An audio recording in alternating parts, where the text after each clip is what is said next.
經常要乘搭高鐵往來內地嘅商務同通勤旅客，而家可以根據出行需要購買20次計次票或者30日定期票，喺西九龍站多次乘車往返固定嘅短途車站，唔使逐次買飛，仲有票價優惠，啱晒最講求效率嘅香港人。20次計次票可以喺90日之內搭20程車，而30日定期票就可以喺30日之內搭60程。車票有效期由首次乘車日起計算。你可以上高鐵網站或者掃描呢個二維碼，睇返產品詳情同埋點樣購票。要搭車點樣預約座位呢？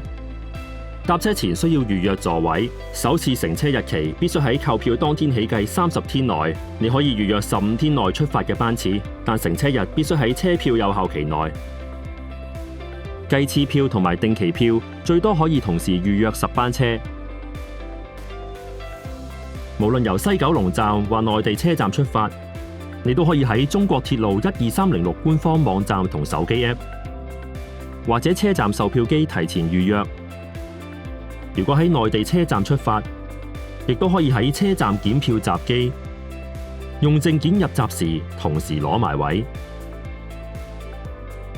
要注意，如果你冇喺購票當天起計30天內搭第一次車，就當冇啟用到張車票，車票會自動失效，票款亦會自動全額退返。開車前仲可以因應行程有變去免費取消原本嘅預約，改約另一班車。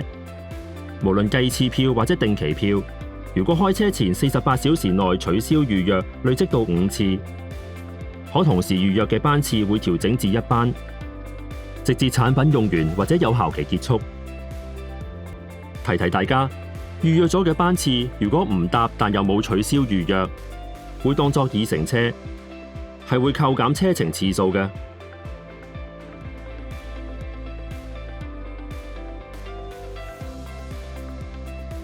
想隨時隨地方便預早 book 位，梗係上12306呢。由西九龍站出發，截止預約時間係開車前30分鐘，而由內地車站出發就視乎個別車站安排。以下係用12306手機 App 示範預約同取消座位嘅主要步驟。登入賬戶後，喺首頁撳計次定期票，喺已購產品嗰度揀要使用嘅車票。螢幕會顯示可預約座位嘅剩餘次數，再撳去使用，系統會列出日期同班次俾你選擇。揀啱日子同班次，撳立即預約，再揀埋座位編號，然後撳確認。完成後會出現預約成功版面。想睇返預約嘅資料，可以撳計次定期票，再撳預約記錄，睇返相關嘅詳情。如果要改變行程，可以喺開車前取消預約。喺首頁撳計次定期票，再撳預約記錄，選擇要取消嘅預約訂單，撳取消預約，再撳確認完成手續。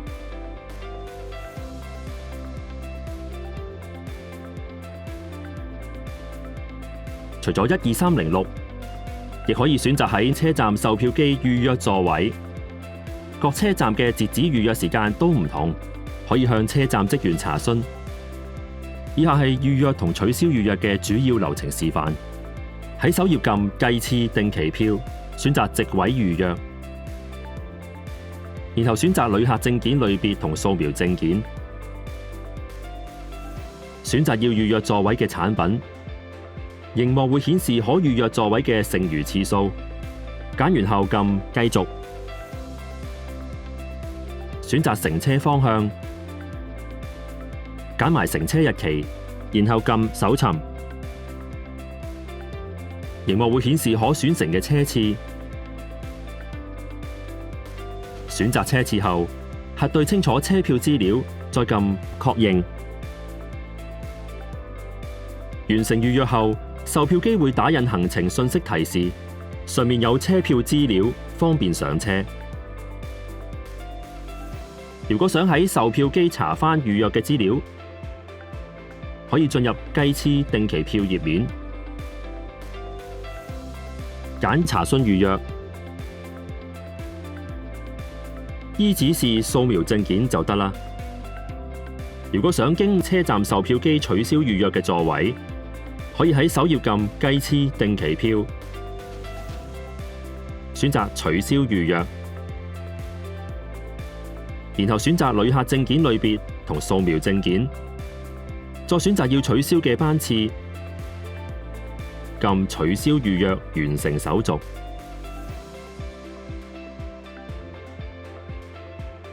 如果你係由內地出發去西九龍，喺車站完成實名驗證同檢票之後，喺登車嘅檢票閘機停止檢票前，都可以直接用證件刷證入閘攞位，無需事前預約。車票資料會經預設嘅通知渠道通知，或者以短信發去登記嘅手機號碼，按指示睇返座位資料就可以上車。要留意，如果你有多張計次票、定期票或者單程票，都同時可以用同一組檢票閘機登車，閘機係冇辦法識別你想用邊張車票，咁就要經輔助通道去攞位啦。想了解計次票同定期票詳細資料，可以上高鐵網站或者掃描呢個二維碼。